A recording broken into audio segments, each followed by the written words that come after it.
Hello student, this chapter is chapter 7. Don't punish, may be blind. Let us discuss why was there a difference in the description of different student.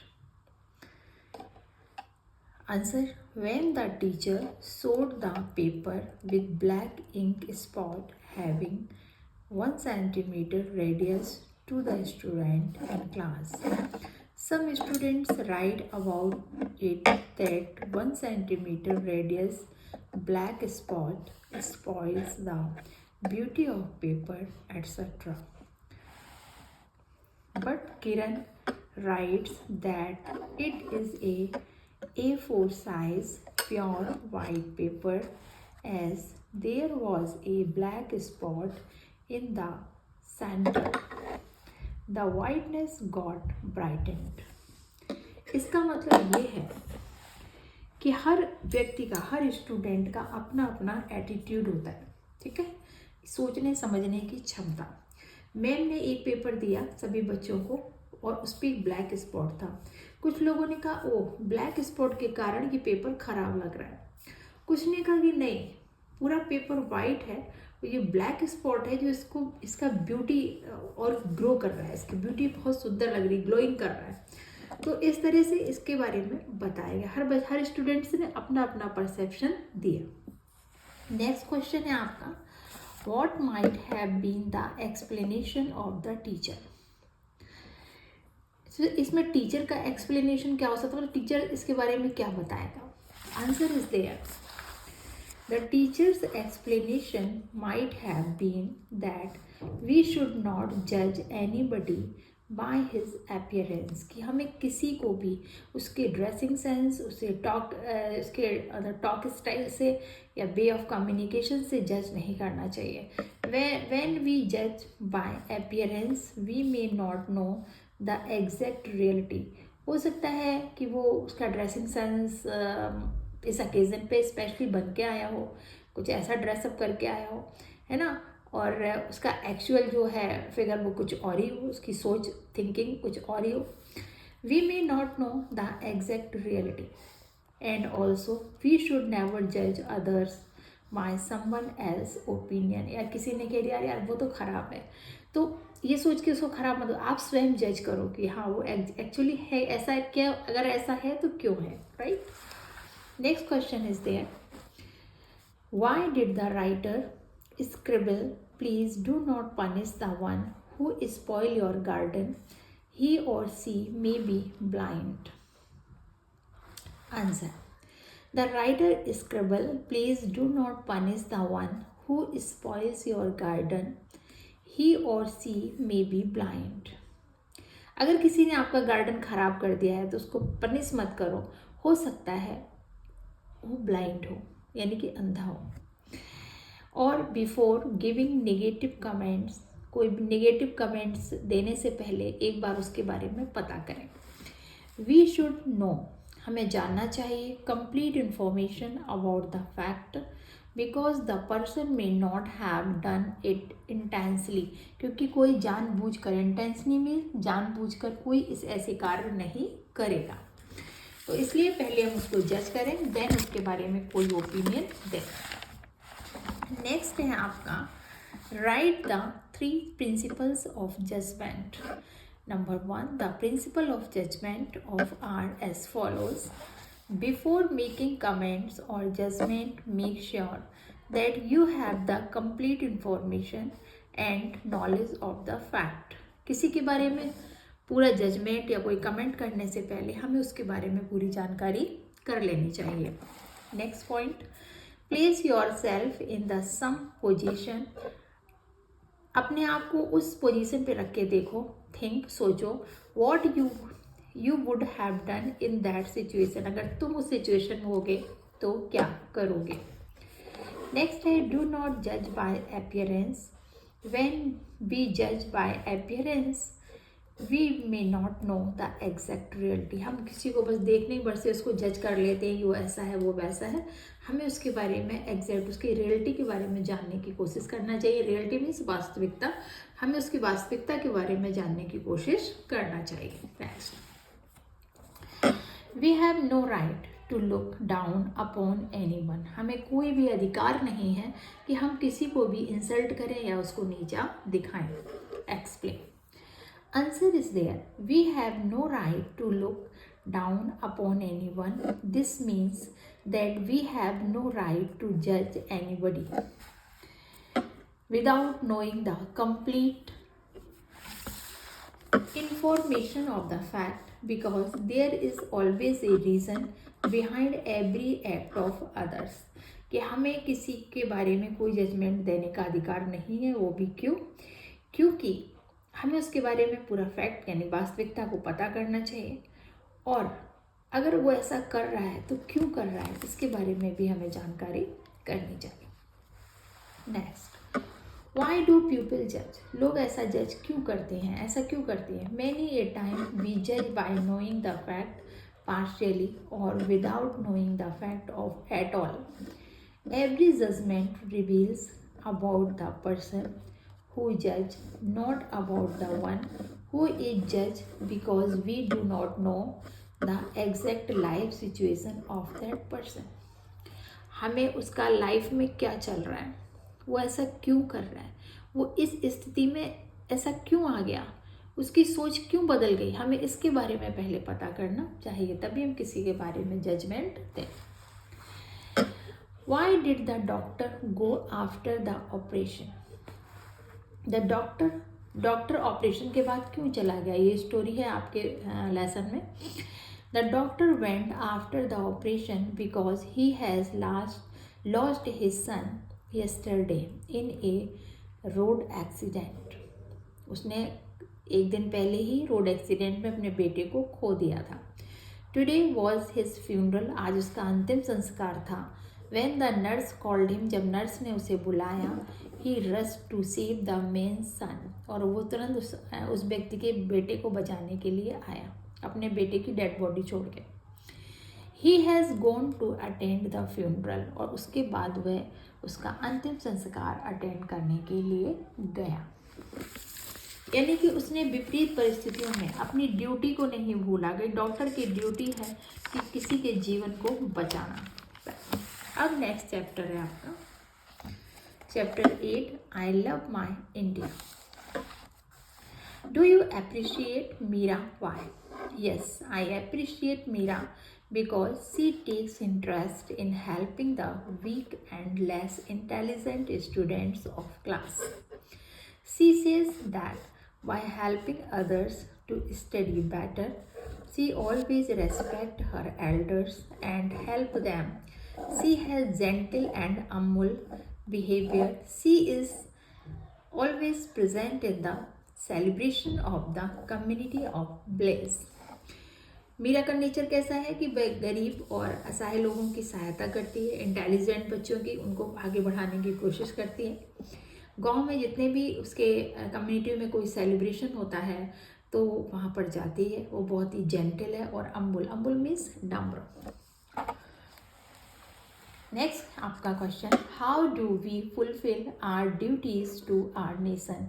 हम अपने nation की, हम अपने राष्ट्र की कर्तव्यों को कैसे पूरा करें? People, school and friends.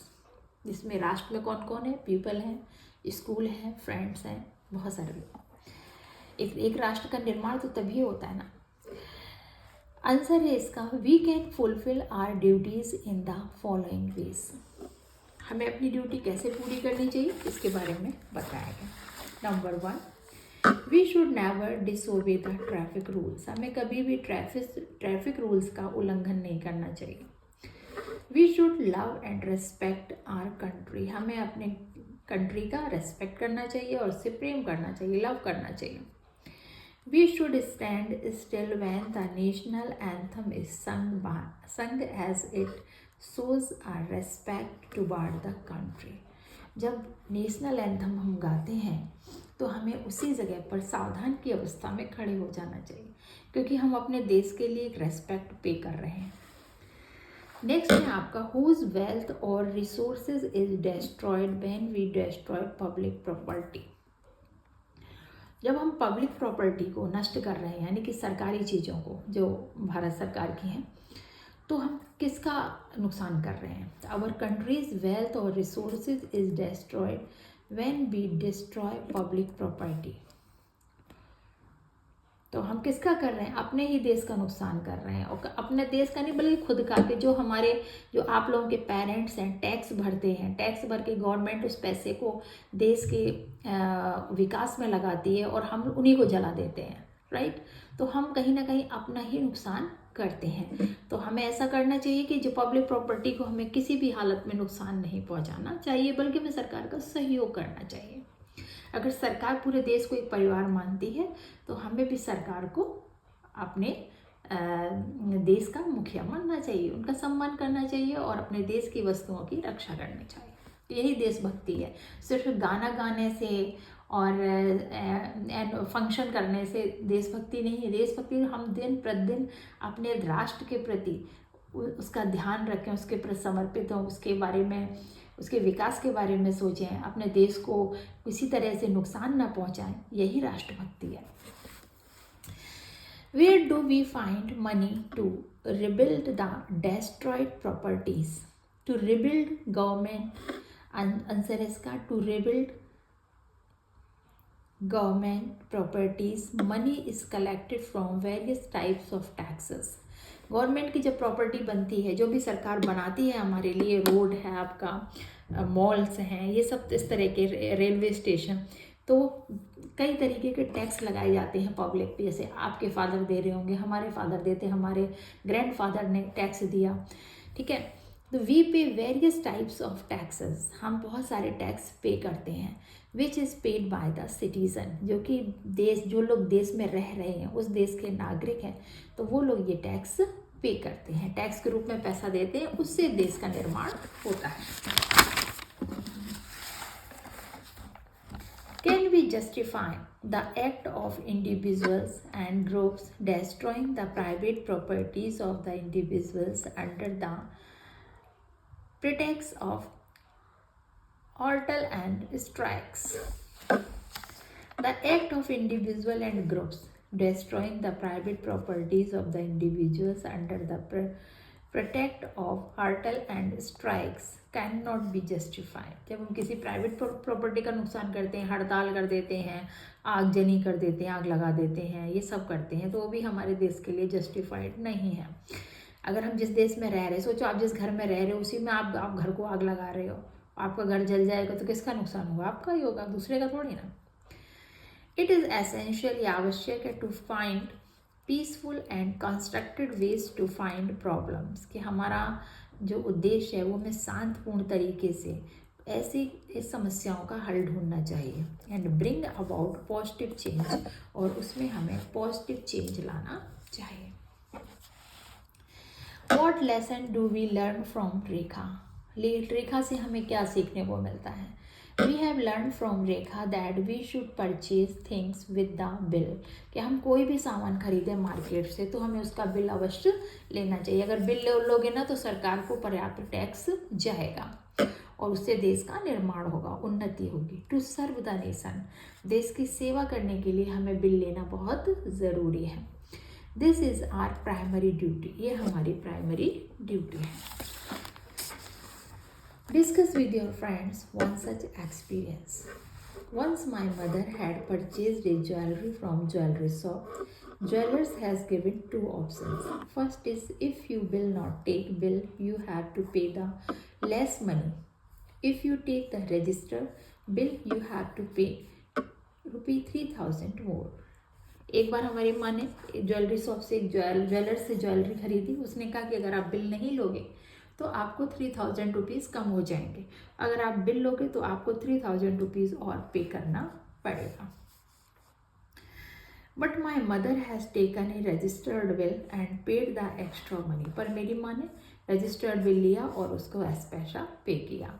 This is safe and secure and is the duty of everyone, क्योंकि ये सुरक्षित भी है, क्योंकि जब हम उस चीज़ को कभी वापस करना चाहें, सेल करना चाहें, तो हम वो बिल दिखाएंगे, देखो ये बिल है, इस शॉप का है, यहाँ से मैंने ये ज्वेलरी परचेज की थी, इसमें सारा लिखा होगा कितने ग्राम्स की है, क्या है, तो वो हमारे लिए भी सेफ्टी है, ठीक है, और हमारी ड्यूटी भी बनती है अपने राष्ट्र के प्रति, अपने नेशन के प्रति।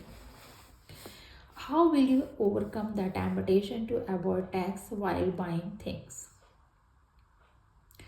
हम जब भी कोई चीज़ खरीदें तो हमें जो लालच होता है कि हमारा टैक्स बच जाएगा, हम ब्लैक में पैसा देंगे यानी कि कैश में पे करके, तो ये इन सब चीज़ों से हम कैसे बाहर आएँ? If we purchase anything with a bill we can exchange और रिटर्न दिस थिंग ईजली। अगर हम किसी चीज़ को बिल के थ्रू लेते हैं तो कभी भी हम उस चीज़ को वापस कर सकते हैं, क्योंकि हमारे पास प्रूफ होता है, return proof. We have a proof and satisfaction, this is a reliable process. ये एक भरोसेमंद प्रोसेस है, रिलायबल है, of government. In oral purchasing we can not do any claim at company after complaint in product. क्योंकि जब हम oral में खरीदेंगे यानी कि कैश में कोई चीज़ खरीदे जिसका बिल नहीं मिल रहा है और हमें कभी वापस करना हुआ तो कंपनी का डील मेरे यहाँ से आया ही नहीं, तो हम लॉस में आ जाएंगे और हमें ज़बरदस्ती उस चीज़ को रखना पड़ेगा। नेक्स्ट है आपका, how do you evaluate Manuj attitude? Manu's attitude is not like a responsible person. Our country has limited resources. If we waste it, we are unable to take long-term benefit. Manu ने जो किया तो उसका attitude सही नहीं है, क्योंकि हमारे देश के पास लिमिटेड रिसोर्सेज हैं। अगर हम उनको यूज़ नहीं करेंगे तो क्या होगा, हमें लॉन्ग टर्म बेनिफिट नहीं मिलेगा, हमारे देश का डेवलपमेंट भी नहीं हो पाएगा। How could Manu's family behave as a responsible citizen of the country? Manu's family should use minimum electrical appliances. Manu की फैमिली जो है वो अपने राष्ट्र के प्रति अपनी जिम्मेदारियों को कैसे निभाती है? तो मनु की फैमिली क्या करती है कि बहुत कम इलेक्ट्रिक अप्लायंसेस को यूज़ करते हैं। And fan lights off room should be turn off after use. जैसे रूम में अगर कोई भी नहीं है, रूम अगर वहाँ पे कोई काम कर लिया है, कर चुके हैं, तो बाहर आने पर रूम की लाइट ऑफ कर देते हैं। He should made understand his child to the value of the electricity. और उन्होंने अपने बच्चे को भी इलेक्ट्रिसिटी के महत्व को बताया। एंड सोर्सेज ऑफ इलेक्ट्रिसिटी, कि इलेक्ट्रिसिटी बनती कैसे है, ठीक है, तो ये भी एक प्रोसेस उन्होंने अपने बेटे को समझाया। They should not misuse free services. हमें कोई भी सर्विस अगर फ्री मिल रही है तो हमें उसका मिसयूज़ नहीं करना चाहिए, क्योंकि उसका एक लिमिटेड रिसोर्सेज है, लिमिटेड है। लाइट अगर हम फ्री में दिन में जलाते रहें तो एक दिन ऐसा होगा कि हमें रात में जलाने को मिलेगी नहीं, क्योंकि हमने सारी खर्च कर ली। उसका तो एक स्टोरेज है, फिक्स स्टोरेज है। Why does this example teach us? ये एग्जाम्पल्स हमें क्या सिखाते हैं? We are getting many free services from government. Government से हमें बहुत सारी फ्री सर्विसेज मिलती हैं। Government has to pay cost of these things. Government को इस चीज़ों का पैसा पे करना पड़ता है। If we are wasting these resources, अगर हम इन रिसोर्सेज को ऐसे वेस्ट करते रहेंगे तो we are losing our country resources. तो हम क्या कर रहे हैं, हम अपने कंट्री को ही लॉस में ला रहे हैं। As we are living here, हम यहाँ पर रह रहे हैं। We should be responsible for each and everything just like your home. क्योंकि हम इस देश में रहते हैं तो हमें इसकी हर चीज़ के बारे में सोचना होगा। जैसे आप एक घर में रहते हो, आप सोचते हो बिल ना आए तो लाइट बंद कर देते हो, कम खर्चे हो, कम से कम। मम्मी पापा भी कहते हैं कि बेटा कम से कम खर्च करो, फालतू में कोई चीज़ वेस्ट मत करो। तो वैसे ही हमारे देश का जो प्राइम मिनिस्टर है या प्रेसिडेंट है वो भी यही कहता है, जो रिसोर्सेज है वो लिमिटेड है, उनको आप सही तरीके से यूज करें, उनको वेस्ट ना करें। डू यू सपोर्ट रजनीत? Why? The idea of Rajneet of without ticket travel is a short term pleasure, कि बिना टिकट के आप ट्रैवल करते हो, यात्रा करते हो, तो ये थोड़े समय के लिए अच्छा लगता है। मगर if they are caught by IRTT, अगर तुम्हें पकड़ लिया टिकट कलेक्टर ने, तो they have to be embarrassed and pay the penalty also. तुम्हें एम्बेरस करेगा सबके सामने और आपको पेनल्टी भी देनी पड़ेगी। What is the right attitude we should adopt in the situation? हमें ऐसी सिचुएशन में किस एटीट्यूड का प्रयोग करना चाहिए? As a true lover of our motherland, अगर हम अपने देश के सच्चे भक्त हैं, in this situation we have to contact TTE and purchase urgent ticket at the same time. हमें क्या करना चाहिए? TTE, अगर हमारे पास टिकट नहीं है इन केस, तो हमें ट्रेन में तुरंत TTE से कांटेक्ट करना चाहिए और तुरंत आप कैश में टिकट खरीद लें। If we are taking government services, अगर गवर्नमेंट की कोई भी सर्विस ले रहे हैं तो we are responsible for payment to pay our duty of our motherland. हम उसकी कोई भी चीज़ अगर यूज़ करते हैं तो हमें उसके लिए तुरंत पेमेंट करना चाहिए, क्योंकि सरकार अपनी जेब से तो लाएगी नहीं। जो हम पे करते हैं सरकार उसी से हमें कलेक्ट करके हमारे देश का विकास करती है। What can you do to be a good citizen, आप एक अच्छे सिटीजन कैसे बन सकते हो। We can become a good citizen in the following ways. We should use the energy wisely, हम जितनी भी एनर्जी गवर्नमेंट ने दी है जस्ट लाइक इलेक्ट्रिसिटी, इनको बहुत ही समझदारी से यूज़ करना चाहिए। We should obey the traffic rules, हमें ट्रैफिक रूल्स का पालन करना चाहिए। We should use the water wisely, पानी को भी हमें सही तरीके से यूज करना चाहिए, हमें वेस्ट नहीं करना चाहिए। We should pay the tax, time से हमें टैक्स पे करना चाहिए। We should not pollute air land and water, और हमें किसी भी कीमत में पानी, एयर और वाटर को, यानी कि सॉरी वाटर, एयर और लैंड मतलब भूमि का नुकसान नहीं करना चाहिए। क्योंकि अगर आप एयर को भी पॉल्यूट करेंगे बहुत ज़्यादा पटाखे जला के या कुछ भी ऐसा करके, तो क्या कूड़ा जला के, तो क्या होगा कि रह तो हम ही रहे हैं उस जगह में, सांस तो हम ही लेंगे, कोई ऐसा तो नहीं अदर कंट्री के लोग रह रहे हों, तो फिर वो हमें को हमारे लिए ही हार्मफुल होगा। Next question is there, find out the rights and duties of an Indian citizen. Indian citizens के राइट्स और ड्यूटीज़ क्या हैं, which Indian constitute assure and list them out. अब इंडियंस की क्या क्या फंडामेंटल राइट्स हैं of an Indian citizen are as follows. Number 1, right to equality, समानता का अधिकार है, सब लोग समान है, ना कोई बड़ा है ना कोई छोटा है। राइट टू फ्रीडम, सबको आज़ादी है, सब स्वतंत्र हैं। राइट अगेंस्ट एक्सप्लॉयटेशन, एक्सप्लॉयटेशन माने शोषण करना, अगर आपका कोई शोषण करता है तो सबका बराबर अधिकार है, सब लोग अपनी आवाज़ उठा सकते हैं, कंप्लेन कर सकते हैं गवर्नमेंट को। Right to freedom of religion, सबको अपने अपने धर्म की सम्मान करना, रक्षा करना, सबको अधिकार है। कल्चरल एंड एजुकेशनल राइट, सबको कल्चरल, सांस्कृतिक, एजुकेशनल, शैक्षिक अधिकार, सबको शिक्षा पाने का अधिकार है, सबको सांस्कृतिक अधिकार है। राइट टू कॉन्स्टिट्यूशनल रेमेडीज, और कॉन्स्टिट्यूशनल जो भी रेमेडीज है उसके बारे में आपको बराबर अधिकार है, ना कोई छोटा है ना कोई बड़ा है।